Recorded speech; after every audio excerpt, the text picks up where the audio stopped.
सीमा, रियासत के साथ आपने जो बगावत की है, रियासत तो आपको माफ नहीं कर सकती। फिर भी हम आपसे ये गुजारिश करते, रिक्वेस्ट करते कि आप बच्चे वापस लो, सरेंडर करो, आप वापस आ जाओ।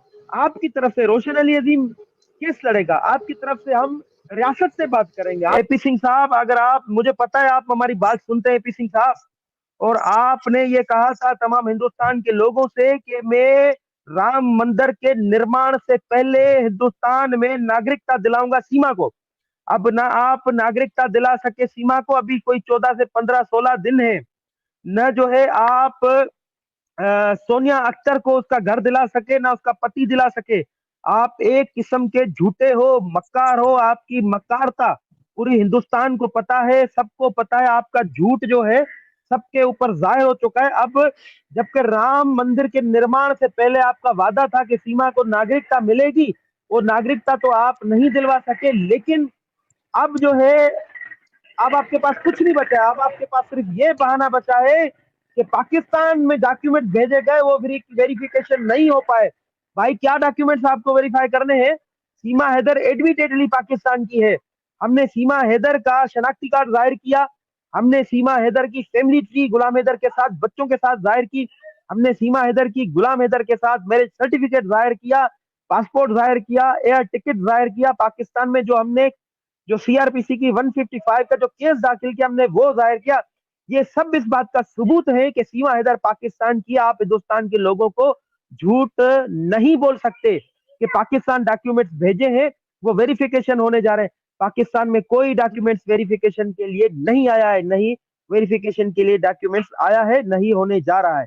तुम झूठ बोलते हो एपी सिंह, तुम हिंदुस्तान के लोगों को झूठ बोलते हुए तुम एक मर्तबा फिर एक बड़ा कांड करने वाले हो।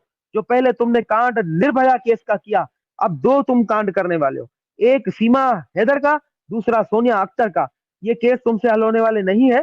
तुम बराए मेहरबानी हिंदुस्तान के मुंह में धूल ना झोंको, झूठ ना बोलो, अपनी गलती का एतराफ करो, अपनी जो कायरता है उसका एतराफ करो।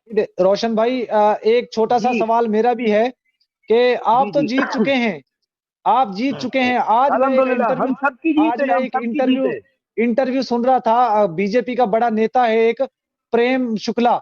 उसने वाज़ह तौर पे जी बोल दिया है कि किसी भी ऐसे इनलीगल व्यक्ति को जो हिंदुस्तान इनलीगल एक्टिविटी में पाया गया या दाखिल होता हुआ पकड़ा गया, उसको कभी भी वहां की नागरिकता नहीं मिल सकती। इदारे हमारे तहकीकात कर रहे हैं, बहुत जल्द ये डिपोर्ट होगी। आप जीत चुके हैं। Thank you so much Arshad भाई। तो ये आप सबकी जीत है, हम सबकी जीत है।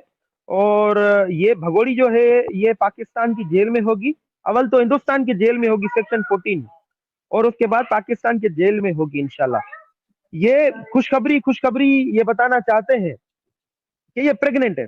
अगर प्रेग्नेंट हो भी जाती है फिर भी गुलाम हैदर के फेवर में है।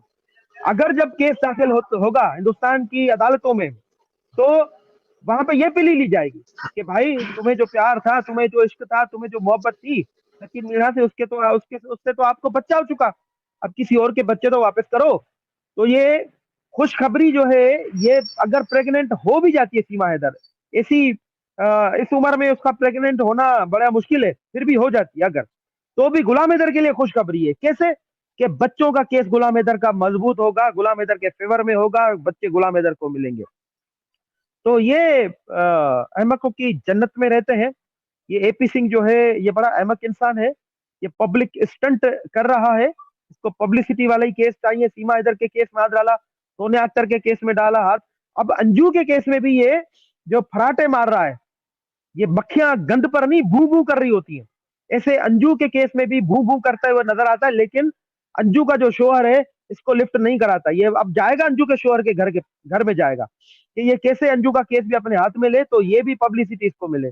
पब्लिसिटी का भूखा शख्स है, और एक्टर है नाना पाटेकर से सबसे बड़ा एक्टर है। मैं तो ये हिंदुस्तान के लोगों को कहता हूँ, ये जो एक्टर है ये बड़ा एक्टर है हिंदुस्तान का। नाना पाटेकर से बड़ा एक्टर है, शाहरुख खान अमिताभ बच्चन से ये बड़ा एक्टर है। ये इसको जो है जो पुष्पा 2 आ रही है फिल्म, उसमें अल्लू अर्जुन की जगह इसको कास्ट किया जाए तो मेरे ख्याल में ये फिल्म हिट हो जाएगी। अल्लू अर्जुन की जगह ये एपी सिंह होगा तो 20 से 30 करोड़ से 40 करोड़ तक ये बिजनेस करेगी। मैं हिंदुस्तान के तमाम जितने भी डायरेक्टर्स है बड़े, जिसमें करण जौहर है, सुभाष घई है, संजय लीला बंसाली है, तमाम बड़े जो डायरेक्टर्स हैं, मैं उनको गुजारिश करता हूँ कि ये आपके देश में एपी सिंह से बड़ा कोई एक्टर नहीं है, रियल एक्टर है। आप इसको कास्ट करें, अपनी फिल्म इंडस्ट्री को जो है आप मजबूत करें, इसको इसको चांस मिलेगा, ये खुश होगा, इसको चाहिए पब्लिसिटी। ये इसको वकालत तो आती नहीं है। वकालत कभी आपने इसके इंटरव्यू में देखा है कि वकालत पे हिंदुस्तान के संविधान पर बात करें, जैसे हम बात करते हैं, हिंदुस्तान के कानून के सेक्शन बताते हैं, आर्टिकल बताते हैं, लॉ जूरिस्प्रूडेंस के बताते हैं। आपने इसके तमाम इंटरव्यूज देखे, एक भी इंटरव्यू में किसी भी केस के हवाले से कानून नहीं बताएगा। कानून इसको आता ही नहीं है, कानून जानता नहीं, अंगूठे जहाँ पे, समझे। तो ये एक्टर है, इसको फिल्मों में चांस दिया जाए, बस यही है। मैं आपसे यहाँ पे एक और सवाल करूंगा। ये जिस तरीके से सीमा अपने सचिन को बगल में बिठा के उससे गलत गलत पाकिस्तान के हवाले से ऐसे ऐसे जुमले मतलब बुलवा रही है, जैसे कि वो पाकिस्तान का जीजा है, दामाद है, इस हवाले से आप क्या कहेंगे कि अब इस स्टेज पे अब ये इसने इस तरह का रोना धोना क्यों शुरू कर दिया है? उसको अपनी हार बिल्कुल वाजे दिखाई दे रही है।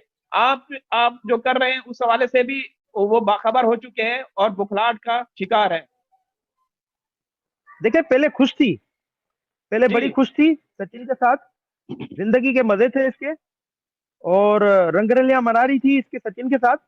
और जब से हमने इनकी दुम पे लात रखी है, तब से ये जो है इनका रंग चेंज हो गया है, परेशान है, उल्टी सीधी बातें करते हैं, जज्बाती हो रहे हैं और अजीबोगरीब इंटरव्यूज दे रहे हैं। ये मजीद बौखलाहट का शिकार होंगे, मजीद अजीबोगरीब जो है ये बातें करेंगे, ये मजीद चिपकेगी सचिन के साथ, क्योंकि इसका चिपकना जल्द खत्म होने वाला है। ये जो अभी सचिन के साथ चिपक रही है और ये छत पे आके बाबा मेरे बाबा मेरे बाबा, ये मेरे बाबा बाबा कर रही होती है, ये भी इसका खत्म होने वाला है। ये बाबा भी जो जेल में जाएगा, इसका बाबा का जो बेटा नेत्रपाल सिंह, ये भी जेल में जाएगा। और नेत्रपाल सिंह का जो जो बेटा है सचिन मीणा, ये बाबा का जो पोता है, ये भी जेल में जाएगा सीमा के साथ। बच्चे का कोई नहीं, इनको ना एटीएस छोड़ेगी, ना इंडियन एजेंसी राह छोड़ेगी, इनको कोई नहीं छोड़ने वाला। यहाँ से अगर छूटे तो पाकिस्तान में पकड़े जाएंगे, पाकिस्तान से पकड़े तो उसको नेपाल आके पकड़ेंगे, हम इसको छोड़ने वाले नहीं है। और सीमा क्या समझती है, ये बस ये खुद हिंदुस्तान में बैठी हुई है। सीमा के भाई को पकड़ेंगे, आसिफ रिंद को, सीमा की बहन रीमा को पकड़ेंगे, सवेज सुमेरा को पकड़ेंगे। ऐसा सीमा ना समझे कि गुलाम हैदर उसके इंटरव्यू कर रहा है, इंटरव्यू चला रहा है तो गुलाम हैदर उसको छोड़ा हुआ है, मैंने छोड़ा हुआ नहीं भाई, ये कांड का हिस्सा है। सुमेरा, रीमा, आसिफ, और दूसरी इसकी जो अच्छा चहेती जो इसकी सहेली थी रोशन कलसूम, भाई, जो मालिक मकान की बेटी, इसको भी नहीं छोड़ेंगे हम। एग्जैक्टली हम कलसूम का जिक्र उसने किया था काफी अरसा पहले, 4 महीने पहले हमने जिक्र किया था कलसूम का, कलसूम को तो आज इसने इसका खुद नाम ले जिक्र दिया। किया है। कलसूम को तो हमने खुद ने छुपाया हुआ है, कलसूम की माँ को छुपाया हुआ था, कलसूम के बाप को छुपाया हुआ था। ये तो उसने खुद ने जो है जाहिर किया है कलसूम को, हमें पता है अभी कलसूम के कांड। उसकी शादी हुई है ना सर, शादी के मौके पे उसने याद किया है 1-2 दिन पहले। याद क्या, इसको याद कराएंगे, कलसूम को भी याद कराएंगे, जो कलसूम का भी जो शोहर है, हम इसको भी अंदर कराएंगे। ना कलसूम को छोड़ेंगे, ना कलसूम के शोहर को छोड़ेंगे, ना सुमेरा रोशन को भाई, छोड़ेंगे, ना रीमा को छोड़ेंगे, ना आसिफ को छोड़ेंगे, ना हैदर को, हैदर जो शाहिद रिंदे उसको छोड़ेंगे, छोड़ने वाले नहीं है। सीमा इसी बात में खुश है कि बस मजे से मैं रह रही हूँ, वो जहर जितना उगलना था वो उगल चुकी, अब इस जहर पर पछता तो रही है। जब आपने शुरू के इंटरव्यू देखे, उसमें इसने पाकिस्तान मुर्दाबाद के नारे लगाए, और उसके बाद अब जब पाकिस्तान की बात आती है तो ये कहती है कि वो भी एक देश है, मैं इसके बाद बात नहीं करूंगी, वो देश है भाई। देश तुम्हारा जो असर करेगा ना डिपोर्ट होने के बाद, वो तुम्हें पता चलेगा। तुम ये ना समझो कि तुम्हें छोड़ा जाएगा, तुम्हें नहीं छोड़ेंगे। ये परेशान है कि अब मैं डिपोर्ट हो जाऊंगी। पाकिस्तान के साथ भी मैंने अच्छा पाकिस्तान आर्मी के खिलाफ बोला, पाकिस्तान के आईएसआई के खिलाफ बोला, पाकिस्तान के शहरियों के खिलाफ बोला, पाकिस्तान की अदालतें, पुलिस, पाकिस्तान के लोगों के खिलाफ बोला, अपने घर वालों के खिलाफ बोला। इसने तो अपनी माँ बाप तक नहीं छोड़ा, बहन भाई को नहीं छोड़ा। तो अब यकीनन परेशान तो है, डिपोर्ट एक तरफ इसको किया जा रहा है और एक तरफ जो है इसका परेशान तो सर होगी, मेरा सर जी, मेरा आपसे एक आखिरी सवाल। आप एक अजीम इंसान है, नाम भी अजीम है, काम भी आपके अजीम है। मुझे एक सवाल का जवाब दीजिए। लोग हमसे ये पूछते हैं और आजकल कुछ दिनों से ये चर्चा भी चल रही है कि रोशन अजीम साहब जो कि हैदर भाई के वकील हैं, और हैदर भाई भी खुद बजाते खुद वो दो साइडेड बात करते हैं। एक तरफ तो ये कहते हैं कि सीमा को डिपोर्ट किया जाए, वो आएगी, मैं माफ कर दूंगा, उनके घर वाले माफ कर देंगे। मैं अपने हमारे पाकिस्तान की जो जांच एजेंसियां हैं या इदारे हैं, मैं उनको रिक्वेस्ट करूंगा कि उसको माफ कर दिया जाए। और दूसरी तरफ वो उनको धमकियां देते हैं कि मैं उनको फांसी दिलवाऊंगा, मैं उनके साथ ये करूंगा वो करूंगा। और आप भी अभी जिस तरीके से कह रहे हैं कि उनको माफ नहीं किया जाएगा, तो एक दफा आपने भी कहा था कि वो अगर आ जाएगी तो अडॉप्ट करेंगे। इस हवाले से इस बात को क्लियर कर दीजिए। देखिए हम अपने मौकूफ पर कायम है, हम अपने मौकूफ जी पर कायम है, डटे हुए हैं। देखिए दो बातें हैं, पाकिस्तान का जो कानून है वो रियासत के साथ किया हुआ जुर्म कभी भी माफ नहीं कर सकता है। जब मैं कहता हूं कि सीमा को पाकिस्तान की रियासत नहीं छोड़ेगी, पाकिस्तान के इदारे नहीं छोड़ेंगे, तो उसने एक ऐसा कांड किया, एक ऐसा जुर्म किया जिसको हम नॉन कंपाउंडेबल केसेस कहते हैं, non compoundable commission of crime कहते हैं। तो ये अगर हैदर भी माफ करना चाहे, रोशन अली भी माफ करना चाहे, तो भी हम माफ नहीं कर सकते। पाकिस्तान की रियासत में ऐसा कानून है कि पाकिस्तान की रियासत उसको माफ नहीं कर सकती। जो पाकिस्तान के साथ उसने गद्दारी की है, पाकिस्तान के आइन के आर्टिकल 5 की उसने वायलेशन की है, पाकिस्तान के खिलाफ नारे लगाए, गद्दारी की है, ये तो रियासत नहीं छोड़ सकती है। इस बात पे मैं कहता हूं कि इसको माफ नहीं किया जाएगा। जब हम कहते हैं कि हाँ हम उसको माफ कर देंगे, अपनाएंगे, तो इसमें हम अपनी बीइंग इंडिविजुअल बात करते हैं। गुलाम हैदर के इंडिविजुअल की बात करते हैं, रोशन अली अजीम के इंडिविजुअल की बात करते हैं कि सीमा को हम रिक्वेस्ट करते हैं आप वापस आओ, हम वापस आओ, हम आपको माफ करेंगे, हम आपकी तरफ से केस लड़ेंगे, हम आपकी तरफ से रियासत से बात करेंगे कि गलती हो गई इंसान से, रियासत हमेशा माँ होती है। तो दो बातें जरूर है, लेकिन हम अपने मौकूफ पर कायम है। रियासत की तरफ से जो बात है, रियासत उसको कभी माफ नहीं कर सकती, इस बात पर भी हम डटे हुए हैं। रियासत उसको सजा जरूर देगी, जेल में जाएगी, लेकिन दूसरी तरफ जो हम रिक्वेस्ट करते हैं वो अपने पर्सनल कैपेसिटी में रिक्वेस्ट करता है गुलाम हैदर और मैं। हम कहते हैं कि आप सरेंडर करो, बच्चे वापस ले आओ, हम आपकी तरफ से केस लड़ेंगे, रियासत से हम बात करेंगे।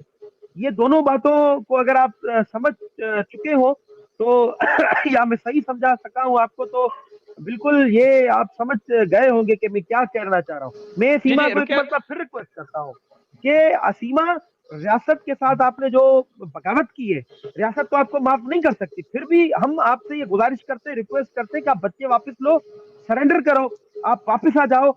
आपकी तरफ से रोशन अली अजीम केस लड़ेगा, आपकी तरफ से हम रियासत से बात करेंगे आपकी माफी के लिए। तो मैं फिर से एक मरतबा सीमा को ये रिक्वेस्ट करूंगा कि आप कोशिश करें वापस आ जाओ। सर जी बहुत बहुत शुक्रिया, आप शिरकत की, आप प्रोग्राम में, आप हमारी आखिरी उम्मीद है। अल्लाह ताला आपको सलामत रखे, अल्लाह ताला आपको खुश रखे और अपना ख्याल रखे।